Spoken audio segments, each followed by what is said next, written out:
This is the brief on crowd management simulations.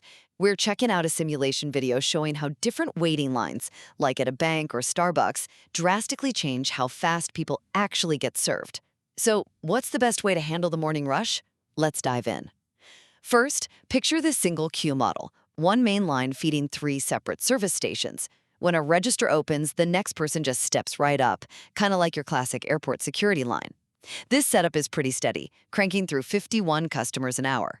But what if we split everyone up from the start?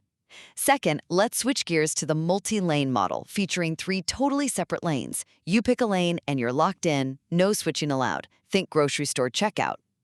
Now, if you give people a nice, long 10-meter lane to wait in, this model absolutely crushes the first one, blasting through 130.38 customers an hour. I mean, that's a lot of lattes. We first need to understand the digital parameters of the simulation they built, because to get accurate data... You have to mimic the real world as closely as possible. Exactly. So detailing the exact setup from the source, it begins with what the software calls sources. You can just picture these as the entrance doors to our digital building. Their whole job is to spawn human models. Yeah, they spawn the digital customers and funnel them toward 3 different service stations, like 3 bank tellers or 3 espresso machines. Right. So at any given moment, 3 distinct people can be getting service simultaneously.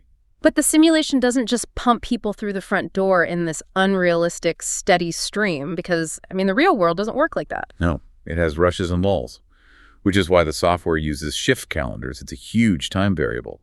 They break down the 2 shift calendars they tested in the video. Okay, what were they? The first is this relatively steady flow from 8 a.m. to 4 p.m. But even within that block, they have scheduled station breaks. Where no one enters. Right, periods where the stations temporarily stop processing people.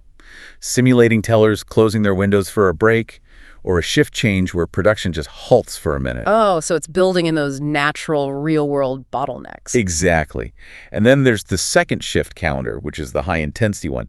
It injects a massive concentrated volume of digital people into the simulation during a rush hour, specifically from 9 a.m. to 11 a.m. Which is when the system is truly stressed. Watching the simulation run is honestly mesmerizing. It looks exactly like watching a fast-forwarded CCTV feed from the ceiling of a store. It really does. You start the clock, the digital shop opens, and you see these digital people start streaming inside.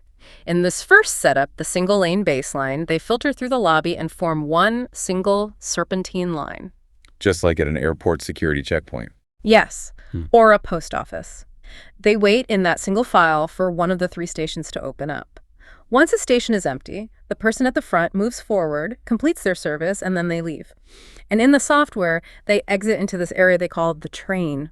Right, basically just logs their transaction is finished. So the simulation runs for a while, speeding through those steady shifts and the chaotic 9 to 11 rush hours. And when they finally check the statistics tab on the train, we get our first major data point. The baseline result. Yeah. The throughput is exactly 51 jobs per hour. 51, which, works out to almost 1 job every minute. When you first hear that, it sounds perfectly fine. Yeah, it's steady. We're moving to the second strategy, crowd management 2. Right, so the setup is mostly identical. Same 3 stations, same service time. But now there are 3 distinct lanes. Instead of 1 snake, it's 3 separate straight lines. And they highlight the most critical, rigid rule from the source video for this second model. Once a digital person picks a lane, they are locked in. Oh, the lock-in rule. They absolutely cannot switch lanes. Even if the one right next to them suddenly empties out, they are trapped in the lane they chose. It's strict. And for this run, they open up the technical dialog box in the software. The user can actually change the lane length. The options are 3, 4, 5, 8, or 10 meters. And what do they set it to? For this first run, it defaults to a 10-meter lane. So they have plenty of room. Because when I saw this rule, I immediately pushed back. Wait, if people are locked into a lane and literally can't jump to an empty one next to them, wouldn't that create massive inefficiencies? That is a natural assumption, yeah. Like, what if the person at the front of your lane is paying entirely in pennies? Your lane grinds to a halt. Meanwhile, the other 2 lanes are flying by, but you're trapped. In a central single line, you just bypass the slow transaction. Right. It feels like it goes against everything we know about picking the fastest checkout lane at the grocery store. We hate being trapped. Exactly. But this is where the simulation just shatters our human bias. When they check the data strictly on the train's statistics tab, under this 3-lane, 10-meter setup, the throughput doesn't drop. It rockets to an incredible 130.38 jobs per hour. 130.38. Wait, we went from 51 jobs per hour to over 130. It's a massive throughput shock. That is just stark. I mean, we're talking more than double the efficiency just by changing how people line up. This is the final scenario from the source video, the breaking point. The user hits reset, opens that dialog box again, and purposefully shortens the length of the waiting lanes. But this time, the throughput suffers a catastrophic drop. It completely crashes. Yeah, how does it drop? It plummets to a mere 23 jobs per hour. Right, 23. We started at 51, hit a peak of a 130 with the long lanes, and now we're at 23 jobs per hour. It's worse than the baseline. Less than half the efficiency of the very first model.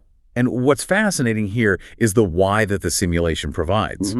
Because the lane length is shorter, the digital people literally cannot wait in the lane. They can't fit in the building. Exactly. They get stuck outside at the source. The mathematical logic dictates that if the lane is full, a new avatar can't enter the space. So they hit the entrance, register that it's full, and they bounce off. The short lane didn't change how fast the barista worked.